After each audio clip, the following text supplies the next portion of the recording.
प्रेम से बोलिए जीतवाहन भगवान की जय, जितिया माता की जय। दीदी मैं एक कथा सुनाने जा रही हूँ, इस कथा को पूरा सुनिए और रहस्य जानिए। आदि नहीं आदि सुनने में जितवाहन भगवान का अपमान होती है, पूरा सुनने में जितवाहन भगवान दया बरसाते हैं, कृपा करते हैं, पुत्र की लंबी आयु देते हैं और सुहाग की रक्षा करते हैं, घर में अन्न धन की वृद्धि होती है। तो सबसे पहले आप सभी को जितिया व्रत का ढेर सारी शुभकामनाएं। जय जितवाहन बाबा। एक ब्राह्मण थे और एक ब्राह्मण का 4 पुत्र थे। ब्राह्मण का चारों पुत्र जो थे दीदी बड़े संस्कारी थे, आज्ञाकारी थे। ब्राह्मण का चारों पुत्र अपने पिता से बहुत प्यार करते थे, माता को आज्ञा का पालन करते थे। ब्राह्मणी जो थी बड़ा बेटा के ब्याह कर दी और बड़ी बहू आ गई। जब बड़ी बहू आई तो कोई पूजा पाठ वो नहीं करती थी, कोई व्रत नहीं करती थी। दूसरी बहू भी आ गई, तीसरी बहू आ गई। जब ब्राह्मणी की छोटी बहू आई तो बेचारी जो थी उसका दिमाग कम था, बुद्धिहीन थी, उसका उतना दिमाग नहीं था, बुद्धि नहीं था। लेकिन भगवान भी उसके साथ अन्याय कर दिए। छोटी वाली को बड़ी वाली को 4 पुत्र, दूसरी वाली को 4 पुत्र, तीसरी वाली को 3 पुत्र, लेकिन चौथी वाली को संतान नहीं हुआ। ब्राह्मण जो थे अपने छोटे बेटा को बिल्कुल प्यार नहीं करने लगे, छोटी बहू को बिल्कुल प्यार नहीं करने लगे। छोटी बहू जो थी दूसरे को बच्चा को गोद में लेती थी तो वो छीन लेते थे कि अरे बांझी तू मेरा बच्चा को गोद में ले रही हो, मेरा बच्चा को तू मार देगी, इसलिए मेरा बच्चा को गोद में मत लो। वो जो बेचारी थी बड़े लालायत से लेती थी लेकिन छोड़ दिया करती थी। लोग उसके साथ बड़े बेहतर सलूक करते थे। धीरे धीरे समय बीत रहा था। अपने ही घर में बेचारी छोटी ब्राह्मण की छोटी बहू एक नौकरानी के काम करने लगी। धीरे धीरे समय बीतने लगा। सारी जेठानियां उससे अपने बच्चे को कपड़ा धुलवाती थी, बच्चे के लिए खाना बनवाती थी, घर के सारी काजें करवाती थी, लेकिन उसे भरपेट भोजन नहीं देती थी। एक दिन का बात है कि जो छोटी बहू थी बेचारी ब्राह्मण का, वो अपने पति से कहती है कि हे स्वामीनाथ, देश चोरी परदेश भीख बराबर है, इस घर में तो हम एक नौकरानी के समान रहते हैं, इसलिए अब हमें घुटन होता है, अब इस घर में हम नहीं रहेंगे। बोले कि तो कहां ले जाऊं तुम्हें, तुम तो एक पागल हो। कहती है नहीं, हम इस घर में नहीं रहेंगे, हमें कहां ले जाइएगा नहीं जानते हैं, नहीं तो हम प्राण को त्याग देंगे। दिन भर एक नौकरानी की तरह काम करते हैं, लेकिन मुझे भोजन बासी मिलता है और आपको भी उसी तरह मान सम्मान मिलता है, इसीलिए कहीं चलिए। ब्राह्मण का छोटा बेटा अपने पत्नी को हाथ पकड़ के और लेकर चलने लगे। चलते चलते चलते चलते चलते चलते बहुत दूर चले गए। शाम का समय था, नदी में बहुत मेला लगा हुआ था। हजारों लोगों नदी में स्नान कर रहे थे, कोई पूजा कर रहे थे, कोई गंगा माता के भजन कर रहे थे, कोई जितवाहन भगवान के भजन कर रहे थे, कोई भगवान को ध्यान में लगे हुए थे, कोई स्नाने कर रहे थे। ब्राह्मण की जो छोटी बहू थी वो कहती है कि स्वामीनाथ, शाम का समय है, कहाँ जाएंगे हम। नदी में बहुत सारी स्त्रियां हैं, चलिए उससे पूछते हैं वो क्या कर रही है। नदी में वो बेचारी गई और जाकर और सब लोग से पूछी कि बहन जी आप क्या कर रहे हैं। सब लोग बोले कि देखो हम जीवित पुत्री का व्रत किए हैं, आज उपवास का दिन है और हम उपवास रखे हैं और जीवित पुत्री का व्रत रख के हम पूजा कर रहे हैं। तो सभी लोग कुश की आकृति बनाई थी, तो बेचारी ब्राह्मण की छोटी बहू कहती है कि ये क्या है। तो कहते हैं कि ये जितवाहन भगवान है। कच्चे धागे चढ़ाई थी, तो पूछती है कि ये क्या है, ये किस लिए चढ़ाई हो। तो बोले सभी वहां स्त्रियां कि ये मेरे पुत्र के रक्षा के लिए है, ये पुत्र को कलाई में बांधेंगे। अरे तुम नहीं जानती हो तो नहीं। एक कलश का पानी क्या करेंगे, तो कहते हैं कि तुलसी को पटाएंगे इस कलश के पानी से और पूरा घर में छिड़काव करेंगे। फल जो चढ़ाया हुआ था वो कहती है कि ये क्या करेंगे, तो अपने पुत्र को देंगे, इसको खाने से मेरा पुत्र का लंबा ही होगा। तो बेचारी जोर जोर से ब्राह्मण की छोटी बहू रोने लगी, जोर जोर से रोने लगी। तो कुछ लोग कहते हैं कि भाई हम लोग शुभ काम कर रहे हैं, पूजा कर रहे हैं, अपने पुत्र के लंबे आयु के लिए कामना कर रहे हैं भगवान से, और आप यहां अब शगुनी बन के रोने लगे। कुछ लोग कहते हैं कि देखिए भाई इस पर नाराज मत होइए, एक कोई अब शगुनी नहीं है, इसके पास कोई बड़ा सा दुख है, यही दुख के कारण ये रो रही है, इसीलिए हमें प्यार से इसे पूछना चाहिए। सभी लोग पूजा पाठ संपन्न करके कहते हैं कि बहन आपको क्या दुख है। कहती है कि बहन मेरा कोई संतान नहीं है, तो हम किसके लिए व्रत करेंगे। वहां पर के सभी स्त्रियां बोली कि बहन तुम्हारा संतान हो जाएगा, तू व्रत रखेगी तब तो। कहती है कि देखो बहन आज हम पूरा दिन निराहार निराजल हैं, तो क्या हम व्रत रख सकते हैं। सभी लोग बोले हाँ, लेकिन आज रात्रि में भी भोजन नहीं करना होगा। कहती है कि हम रात्रि में भी भोजन नहीं करेंगे।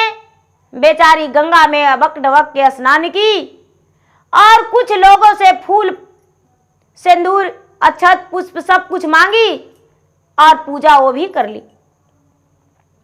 पूजा करके और उन्हीं लोग के साथ उन्हीं लोग के घर चली गई। घर चली गई और 2-4 दिन उन्हीं के लोग के साथ बिताई। कुछ लोग कहने लगे कि देखिए आप जात का ब्राह्मण हैं, तो मेरे घर आप कुछ कर भी नहीं सकते हैं, तो कितना रहिएगा मेरे घर, 2 महीना 4 महीना बिताइएगा, जीवन तो नहीं बिताइएगा। ब्राह्मण जो थे वो पूरे गांव में कथा कहानी सुनाने लगे, पूजा पाठ करने लगे और अपने पत्नी को प्रतिपाल उसी गांव में करने लगे। धीरे धीरे 6 महीना हुआ, लेकिन 5 महीना के गर्भवती हो गई। जब गर्भवती हो गई तो ब्राह्मण बड़े खुश हुए कि चलो मेरा पत्नी गर्भ से है।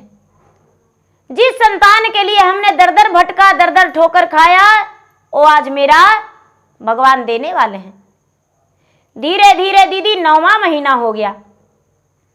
जब 9वां महीना हो गया तो जो ब्राह्मण का छोटा बेटा थे बड़े खुश हुए।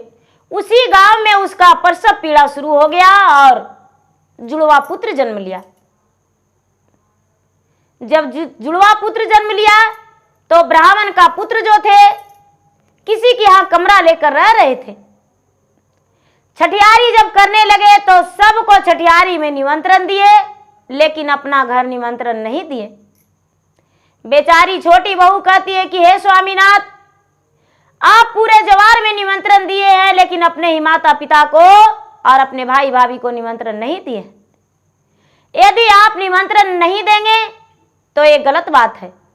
आप उन्हें भी जाकर निमंत्रण कर दीजिए। ब्राह्मण को छोटा बेटा अपना घर गए, अपने माता पिता को निमंत्रण किए, अपने भाई और भाभी को किए। सभी लोग वहां उपस्थित हुए और सभी लोग कहने लगे कि देखो, घर छोड़कर दूर रहना अच्छा नहीं है, अब घर चलो। सभी को बात मानकर और उसे घर लेकर चले गए। घर लेकर चले गए। अब छोटी बहू भी घर के बहू के बराबर मान सम्मान मिलने लगा। जो 3 जेठानियां हैं वो कहती है कि तू तो एक बांझन थी, लेकिन तुम्हारा पुत्र कैसे हुआ? तुम्हारा भी माथा दिमाग ठीक नहीं था, एक पागल थी, लेकिन तू तो बड़ी बुद्धिमान निकली। जब वो सारा बात बताई कि दीदी हम घर से निकल गए, उस दिन आश्विन मास कृष्ण पक्ष अष्टमी का दिन था और कुछ लोग स्त्रियां व्रत कर रहे थे। व्रत में हम जाकर साथ हो गए दीदी, और हम व्रत रखे, पूजन किए। जितवान भगवान के कृपा से मेरा गर्भ में बच्चा हो गया और जितवान भगवान ने मुझे 2 पुत्र दिए हैं। अब मुझे कोई बांझ नहीं कहेगा। तीनों जेठानियां बोली कि इस व्रत को हम भी करेंगे। 1 वर्ष जब व्रत की छोटी वाली बहू, तो उसके लिए उसके पति कई प्रकार के फल लाए, सोने का जितवाहन बना दिए। जब छोटी वाली ब्राह्मणी को बहू जो थी उसके पति सब कुछ ला कर दिए और उसे काम पूरा दिन नहीं करने दिए, तो तीनों जेठानियां अपने सास से, अपने पति से कहती है कि हम भी आगे साल व्रत करेंगे अपने पुत्र के लंबा आयु के लिए, क्योंकि मेरा पुत्र भी जीवित रहेगा ज्यादा दिन, युगो युग तक। मेरा छोटी देवरानी व्रत की थी, इसका जुड़वा पुत्र जन्म ले लिया और हम भी करेंगे तो मेरा पुत्र का लंबा आयु होगा। मन में लालसा बन गया कि मेरे पति मेरे लिए खीरा लाएंगे, इनरसा लाएंगे, सेब लाएंगे, नाशपाती लाएंगे, केला लाएंगे, तरह तरह के फलहरिया लाएंगे, नारियल लाएंगे और वो हम सब खाएंगे। मेरा बेटा भी उसी बहाने खाएगा, हम लोग भी खाएंगे। मन में उसका अजीब चलने लगा। तीनों जो जेठानियां थी वो बातें की। धीरे धीरे समय बीतने पर फिर से जीवित पुत्री का व्रत का दिन आया, तो चारों जेठानियां गंगा में जाकर स्नान की। गंगा में स्नान करके और घर आई, तरह तरह के पकवान और भोजन बनाई और व्रत रखी। उपवास का दिन, पूरा दिन उपवास रही और पूजा की। पूजा कर लेने के बाद पूरा रात तो निर्जला निराहार रह गई कथा कहानी सुनने के बाद। लेकिन क्या हुआ दीदी, सुबह होने पर जो रात में बना हुआ भोजन था, तीनों जेठानियां वही बना हुआ भोजन 3 बजे भोर में ही स्नान करके और खा ली। ना ही तो चिल्हो के, ना ही सियारिन के, और ना ही गरुड़ महाराज के, ना ही जितवाहन भगवान के, नहीं गौ माता के भोजन निकाली और नहीं किसी को पूजा की। और वो तो बेतावले हो गई भूख के मारे कि रात के बना सुना भोजन बासी खा ली। जब बासी खा ली और उसके बाद चुपचाप जाके सो गई।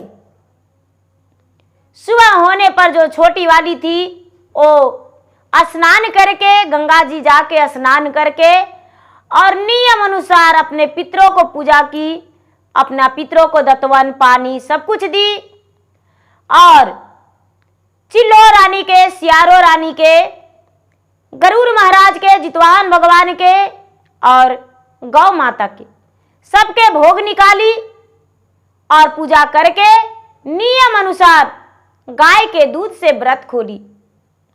गाय के दूध से व्रत खोल के जो भी भोजन बना था वो गरम गरम भोजन की और उसके बाद उसके पास जो जितवाहन था अपने पुत्रों के गले में पहना दी, उसके बाद अपने भी पहन ली। तब तक तीनों जेठानियां सोई के सोई है। तीनों जेठानियां सोई हुई है। कहती है दीदी हम तो व्रत भी तोड़ दिए, हम तो पूजा पाठ भी कर लिए, क्या आज आपका नींद नहीं खुलेगा? तीनों जेठानियां कहती है कि नहीं नहीं, बस मुझे थका थका लग रहा है, सहने के कारण उपवास हुआ, इसीलिए कहती है छोटी जेठानिया की दीदी सूरज तो निकलकर और 9 बज गया, फिर भी आपको व्रत तोड़ने का टाइम नहीं हुआ है, अब व्रत तोड़िए। तीनों जेठानियां कुएं पर स्नान की, स्नान करके और पूजा पाठ करके और प्रसादी बच्चन को देने चली तो देखती है कि तीनों का बच्चा सोया के सोया है, जाग ही नहीं रहा है, जाग ही नहीं रहा है। सारा लोग गांव में हाहाकार मचा दिए कि अरे ब्राह्मण के घर में तो गजब हो गया, ब्राह्मणी जीवित पुत्री का व्रत की और तीनों का बच्चा सोया का सोया रह गया। आखिर उन्होंने क्या किया, कौन सा गलतियां कर दी कि जिसमें उसका बच्चा सोया रह गया। कहने का तो ब्राह्मण थे लेकिन कोई व्रत पूजा पाठ नहीं करते थे, लेकिन आज कैसे उन्होंने जीवित पुत्री का व्रत रखी और इसाल हो गया। तीनों जेठानियां मिलकर छोटी वाली को मारने लगी। बेचारी छोटी वाली बाप बाप करके चिल्लाने लगी और भगवान से विनती करने लगी कि हे भगवान, पता नहीं इन्होंने कौन गलती किया जो इसका पुत्र सोया के सोया है, जाग नहीं रहा है और हमें ये मारपीट कर रहा है। भगवान मेरा प्राणों को रक्षा करो, हे भगवान मेरा प्राण को रक्षा करो। अब तो पूरा गांव जवार टोला मोहल्ला सब कोई जुट गए और कहने लगे कि आखिर तूने क्या किया, कौन गलती किया जो तुम्हारा बच्चा सोया के सोया है, जाग नहीं रहा है। कहती है हम तो सवेरे सूरज उगने के बाद 9 बज गया तब हम स्नान किए, उसके बाद पूजा पाठ करके नियम अनुसार हम व्रत खोले हैं। कहते हैं कि व्रत में क्या खोले क्या खाए हैं,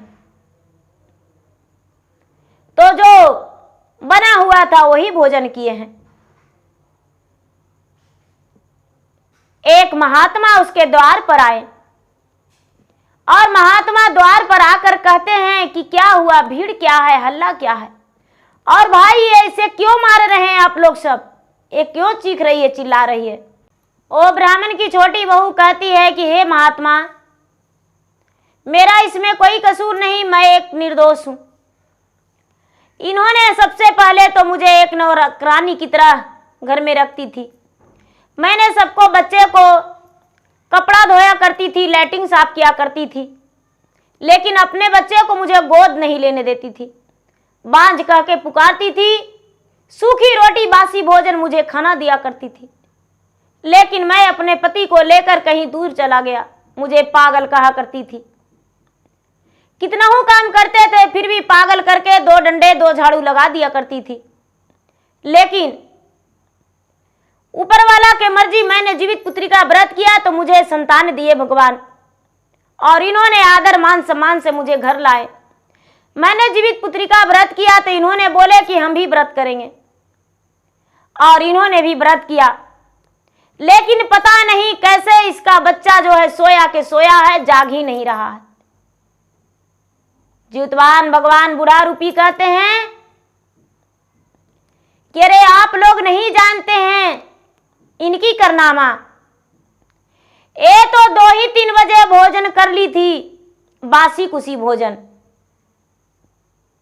इन्हें तो लगा कि मुझे भोजन करते हुए किसी ने देख ही नहीं रहा है, और इसीलिए इन्होंने भोजन कर ली, और जब भोजन कर ली तो इसी के कारण इसका बच्चा को ये दशा हुआ है। तीनों जेठानियां कहती है कि हाँ ये सच है, मैंने भोजन किया था बिना स्नान किए, मैंने भोजन किया था बासी भोजन। बाबा कहते हैं कि यदि नियम धर्म से भोजन करती, पूजा पाठ करके, तो इसका संतान अमर हो जाता, लेकिन इसी का करनी से संतान इसका सोया के सोया है, जाग नहीं रहा।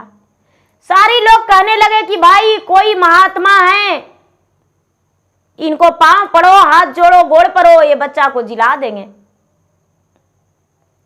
महात्मा को तीनों जेठानियां लटक गई और छोटी बहू भी कहती है कि बाबा मुझे कलंकनी होने से बचा लीजिए, मेरा नाम इस घर में रोशन कर दीजिए, और नहीं तो इन लोगों ने मेरा पुत्र को भी मार देगी, मुझे तो मार देगी लेकिन मेरा पुत्रों को मार देगी।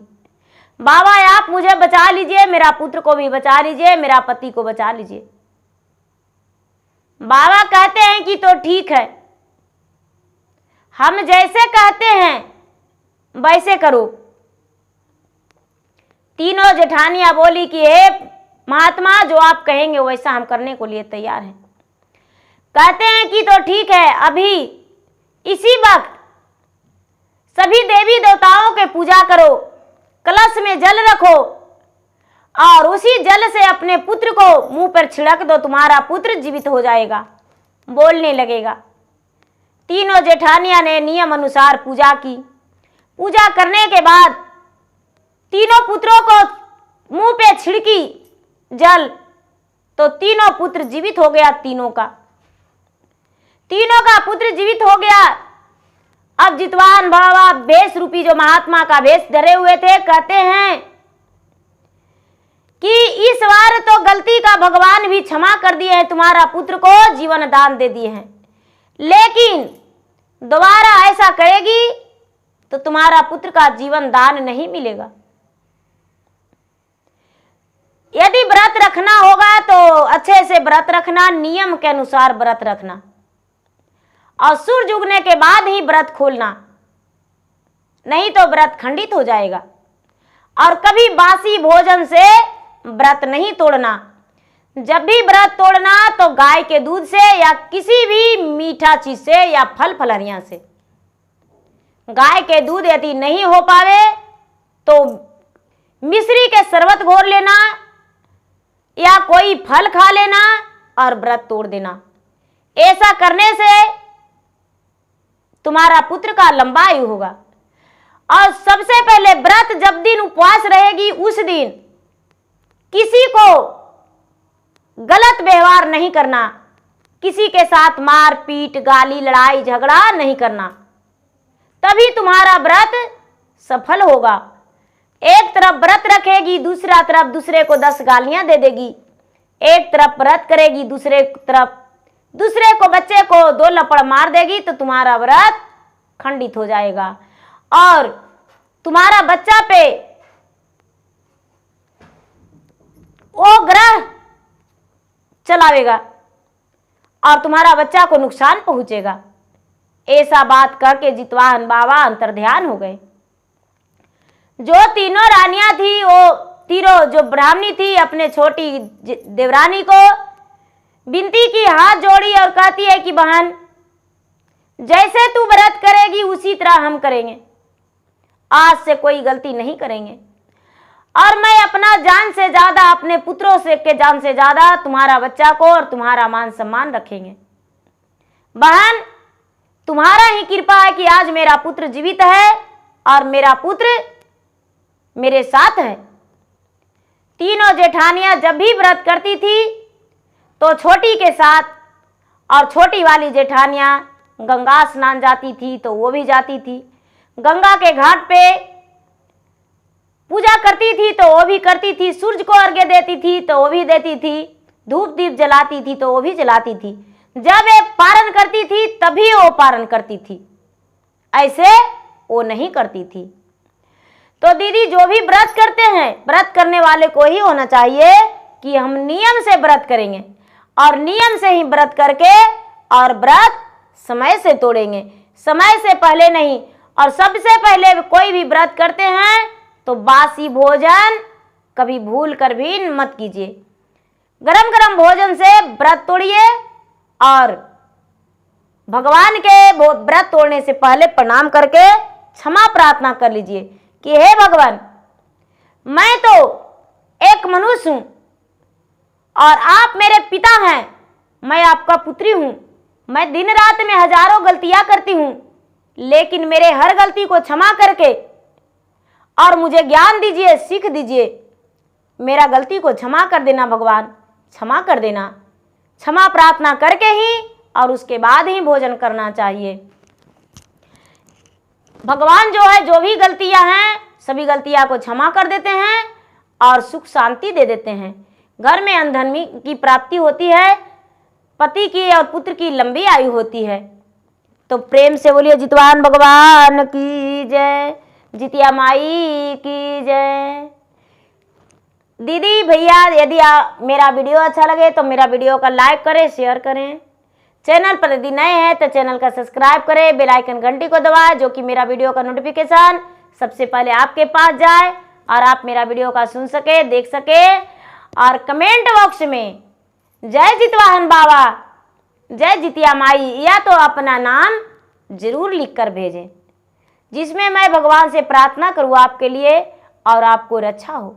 जय जितवाहन बाबा, जय जितिया माई।